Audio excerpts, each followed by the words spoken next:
Put God first. Put God first in everything you do. Everything that you think you see in me, everything that I've accomplished, everything that you think I have, and I have a few things, everything that I have is by the grace of God. Understand that. It's a gift. 40 years ago, March 27th, 1975, it was 40 years ago, just this past March, I was flunking out of college. I had a 1.7 grade point average. I hope none of you can relate. I had a 1.7 grade point average. I was sitting in my mother's beauty shop. They still call it beauty shops now? What they call it now? Yeah, I was sitting in the beauty parlor. I was sitting in my mother's beauty parlor, and I'm looking in the mirror, and I see behind me this woman under the dryer. And every time she looked up, every time I looked up, she was looking at me, just looking me in the eye.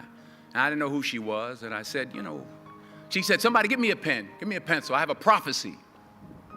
March 27, 1975, she said, boy, you are gonna travel the world and speak to millions of people.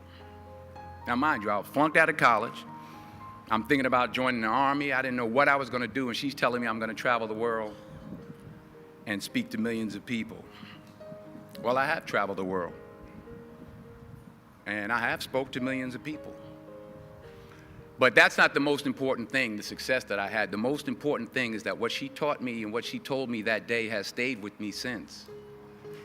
I've been protected, I've been directed, I've been corrected.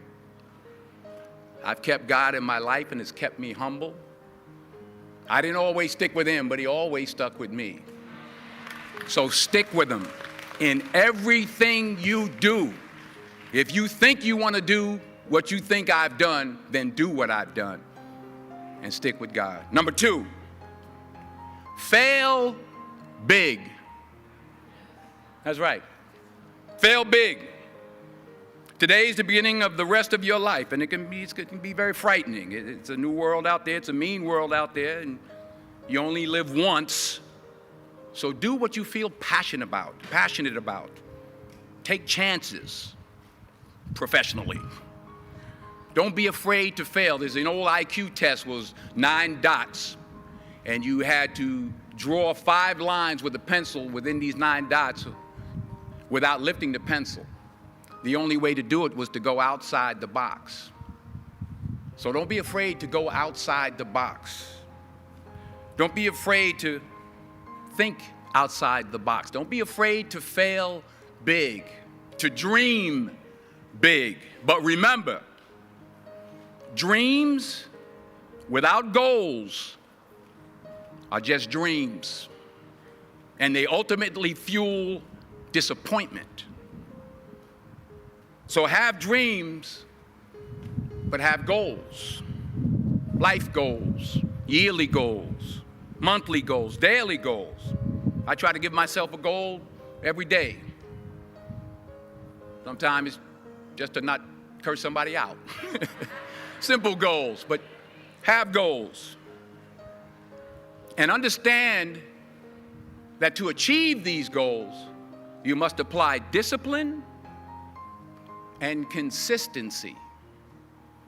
In order to achieve your goals, you must apply discipline, which you have already done, and consistency every day, not just on Tuesday and miss a few days. You have to work at it every day. You have to plan every day. You've heard the saying, we don't plan to fail, we fail to plan. Hard work works. Working really hard is what successful people do. And in this text, tweet, twerk world that you've grown up in, remember, just because you're doing a lot more doesn't mean you're getting a lot more done. Remember that. Just because you're doing a lot more doesn't mean you're getting a lot more done. Don't confuse movement with progress. My mother told me, she said, yeah, because you can run in place all the time and never get anywhere. So continue to strive, continue to have goals, continue to progress. Number 3, you'll never see a U-Haul behind a hearse. I'll say it again. You'll never see a U-Haul behind a hearse. I don't care how much money you make, you can't take it with you. The Egyptians tried it. They got robbed. That's all they got. You can't take it with you. And it's not how much you have. It's what you do with what you have. We all have different talents. Some of you will be doctors, some lawyers, some scientists, some educators, some nurses, some teachers. Yeah, okay. Some preachers. The most selfish thing you can do in this world is help someone else. Why is it selfish? Because the gratification, the goodness that comes to you, the good feeling that I get from helping others, nothing's better than that. Well, one or two things, but nothing's better than that. Not jewelry, not big house I have, not the cars, but it's the joy. That's where the joy is, in helping others. That's where the success is, in helping others. Finally, I pray that you put your slippers way under the bed tonight, so that when you wake up in the morning, you have to get on your knees to reach them. And while you're down there, say thank you for grace. Thank you for mercy. Thank you for understanding. Thank you for wisdom. Thank you for parents. Thank you for love. Thank you for kindness. Thank you for humility. Thank you for peace. Thank you for prosperity. Say thank you in advance for what's already yours. It's how I live my life. That's why I am, one of the reasons why I am today.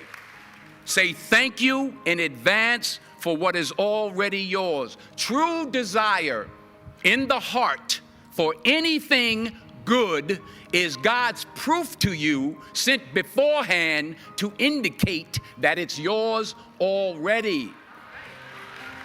I'll say it again. True desire in the heart, that itch that you have, whatever it is you want to do, that thing that you want to do to help others and to grow and to make money, that desire, that itch, that's God's proof to you, sent beforehand already to indicate that it's yours. And anything you want good, you can have. So claim it. Work hard to get it. When you get it, reach back. Pull someone else up. Each one, teach one. Don't just aspire to make a living. Aspire to make a difference.